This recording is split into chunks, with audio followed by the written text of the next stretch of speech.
Class 10th lesson number 8 कन्यादान जिसको ऋतुराज जी ने लिखा है, उसका जो बचा हुआ अंश है उसका अध्ययन हम लोग करेंगे।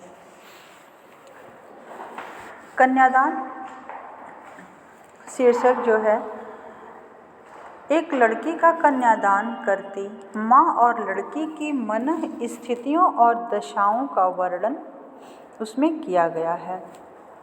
कवि कहते हैं कि कितना प्रामाणिक था उसका दुख लड़की को दान में देते वक्त, जैसे वही उसकी अंतिम पूंजी हो। कवि ऋतुराज जी कहते हैं कि विवाह के दौरान अपनी लड़की के कन्यादान की रस्म को पूरा करती माँ का दुख अत्यंत चिरपरिचित और प्रामाणिक था। जैसा कि आप सभी लोग जानते हैं कि लड़कियों की शादी में कन्यादान एक रस्म होती है, जिसमें दान के स्वरूप कन्या को ही दे दिया जाता है। और जब वह दान माँ कर रही है तो ऐसा लगता है जैसे कन्यादान में वह अपनी लड़की को ही नहीं बल्कि अपनी अंतिम पूंजी को दान में दे रही है। माँ को ऐसा लगता है कि जैसे वह अपने जीवन में जितना भी पूंजी अर्जित की है और उसी को वह दान में दे रही हो। लड़की अभी सयानी नहीं थी, अभी इतनी भोली सरल थी। लड़की जो थी अभी बड़ी भी नहीं थी, उसकी उम्र भी बहुत कम थी और अभी बिल्कुल भोली भाली थी कि उसे सुख का आभास तो होता था किंतु दुख बाँचना नहीं आता था। वह इतनी भोली भाली थी कि वह सुख का अनुभव तो कर लेती थी, लेकिन अपने दुखों को वह बता नहीं पाती थी। पाठिका थी वह धुंधले प्रकाश की, कुछ तुकों और कुछ लयबद्ध पंक्तियों की। उसे अभी तो वह जीवन के तारुण्य रूपी कोमल धुंधले प्रकाश का आभास कर रही थी, यानी कि अभी तरुण अवस्था में वह पहुंच ही रही थी कि तब तक कन्यादान हो जाता है और उसे कुछ तुक और छंद अर्थात जीवन के और सामाजिक बंधन तथा मान्यताओं के सरल नियमों और अनुशासन का पता चला था।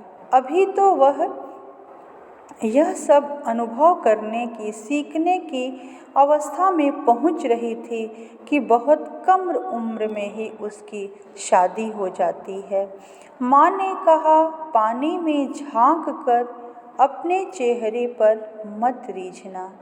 और इसी प्रसंग का विस्तार करते हुए कवि जो हैं फिर आगे कहते हैं कि उसकी माँ जो है उसे सीख देती हुई कहती है कि पानी में कभी भी अपने ही चेहरे को देख करके उस पे मत रीझना, अर्थात अपने सौंदर्य पर गर्व मत करना। माँ बेटी से कहती है कि तुम कभी भी अपने सौंदर्य पर गर्व मत करना, उसे न समझना। बेटी कहती है माँ कि बेटी आग जलने के लिए नहीं है, वह रोटियां सेकने के काम आती है। वस्त्र और आभूषण शाब्दिक भ्रमों की तरह बंधन हैं स्त्री जीवन के। और माँ कहती है कि वस्त्र और आभूषण जो हैं वह तो स्त्री जीवन के बंधन हैं। माँ ने बेटी से बार बार कहा कि लड़की हो तो पर लड़की जैसी दिखाई मत देना। माँ अपनी बेटी से कहती है कि लड़की हो पर लड़की जैसी दिखाई मत देना। कविता के जो इस अनुच्छेद के माध्यम से माँ जो है लड़की को समाज के कथित रूढ़िवादी आदर्शों में न बंधने, उसका प्रतिकार करने और उनसे संघर्ष करने की सीख देती है। कहने का तात्पर्य यह है कि माँ जो है अपनी लड़की को बताती है कि अगर तुम्हारे साथ अच्छे व्यवहार नहीं हो रहे हैं, तुम्हारे साथ गलत व्यवहार हो रहे हैं, तुम्हारे ऊपर अत्याचार हो रहे हैं, तो तुम बस एक प्रतिमूर्ति बन करके उसे बर्दाश्त मत करती रहना। आदर्शवादिता के चक्कर में पड़कर उनका प्रतिकार करना, उनका विरोध करना और संघर्ष करना।